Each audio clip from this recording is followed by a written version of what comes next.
Hola, el día de hoy vengo a explicarles la diferencia entre energía térmica, temperatura y calor.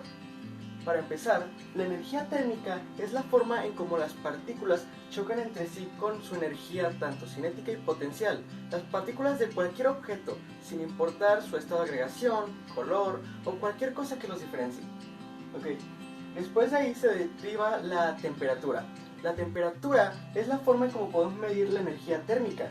Esto suele ser más que nada por medio de termómetros, los cuales suelen tener una medida comúnmente siendo Celsius, Fahrenheit o Kelvin.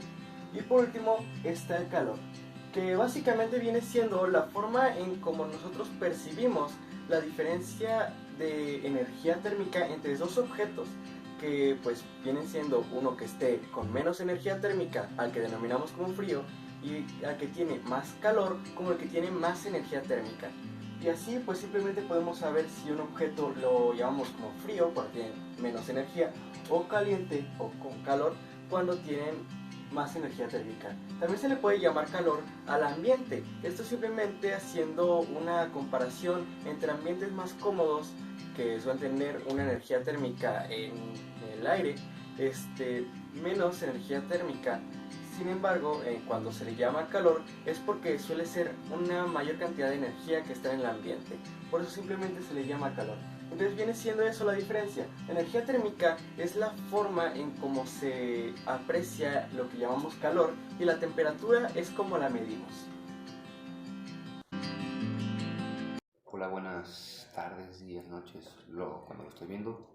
Hoy le vengo a presentar sobre los efectos de transferencia del calor en las variaciones de extensión y los cambios de fase de los cuerpos que participan.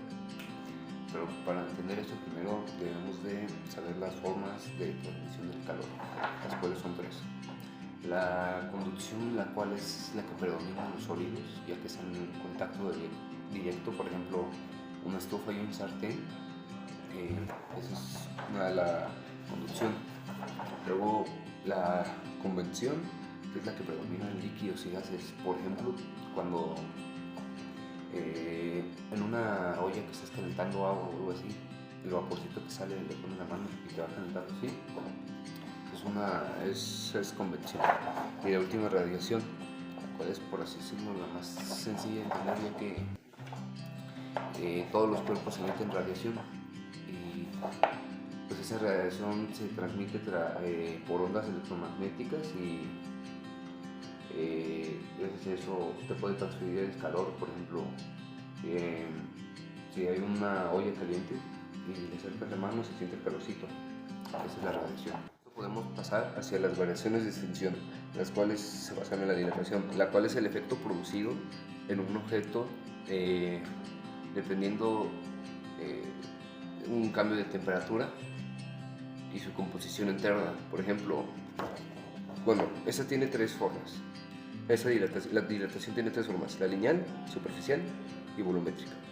La lineal es, por ejemplo, aquella en objetos lineales, una varilla, una viga, etc. Ejemplo, poner a calentar una varilla y gracias a que el calor hace que sus moléculas, por así decirlo, se expandan, hace que el metal se pueda alargar, depende de la dilatación con el calor.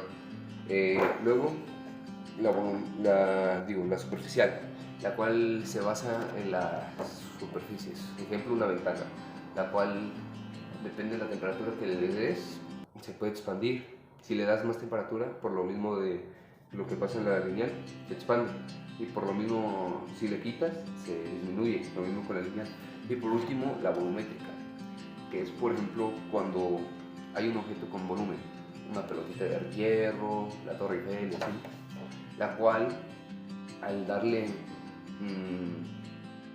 calor o quitárselo pasa lo mismo que con estas, solo que con todo su volumen, ya que se expande en todas direcciones, ya que es más volumétrica, no como una varilla que es más larga que nada y así. Y esto lo podemos sacar la lineal. La lineal podemos sacar cuánto se expandió, el cambio de su temperatura y así basándonos en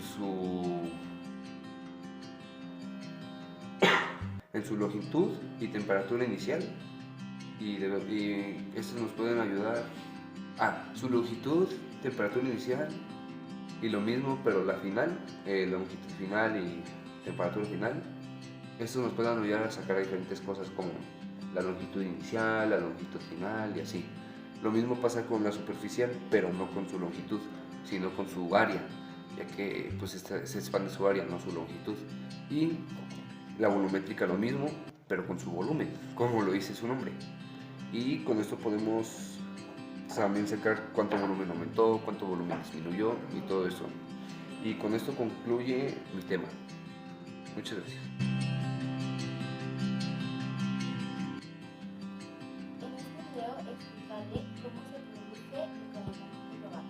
El calentamiento global se debe al aumento del efecto invernadero, el cual es un proceso de la Tierra donde recibe las radiaciones solares y esas radiaciones se reflejan en la atmósfera terrestre, nubes y suelo, y después regresan al espacio. Parte de esa radiación en ondas cortas atraviesa la atmósfera alcanzando la superficie terrestre y ocasionando que se caliente. La Tierra calentada emite sus propias radiaciones de calor llamadas infrarrojas, y son ondas de mayor magnitud. Esas radiaciones infrarrojas escapan al espacio y las que no se quedan en la atmósfera por los gases del efecto invernadero. Esos gases calientan las capas bajas de la atmósfera y evitan que todo el calor se perdido. A mayor cantidad de gases invernaderos, mayor retención de calor. Esos gases como el metano y el óxido nitroso, los cuales son producidos por procesos naturales o acciones del hombre, hacen que incrementar el efecto invernadero y se produce el calentamiento global. Gracias al calentamiento global se produce el cambio climático, lo cual son los cambios a largo plazo en la temperatura y los procesos climáticos. Un ejemplo de esto es el aumento de la temperatura a 1.1 grados Celsius en el siglo XIX. Se debe a que los gases de efecto invernadero provocados por el hombre ocasionen el aumento de la temperatura. Entre más gases como el dióxido de carbono, mayor será la concentración de la temperatura del planeta, porque estos gases evitan que vuelvan al espacio y se queden atrapados en la atmósfera.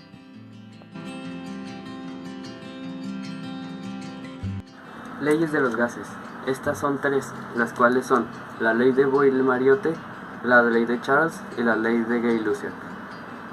Empecemos con la ley de Boyle-Mariotte, la cual nos dice que el volumen de una masa fija de un gas es inversamente proporcional a la presión ejercida al mismo cuerpo, si la temperatura es constante, por lo que podemos deducir que la variable constante de esta ley es la temperatura.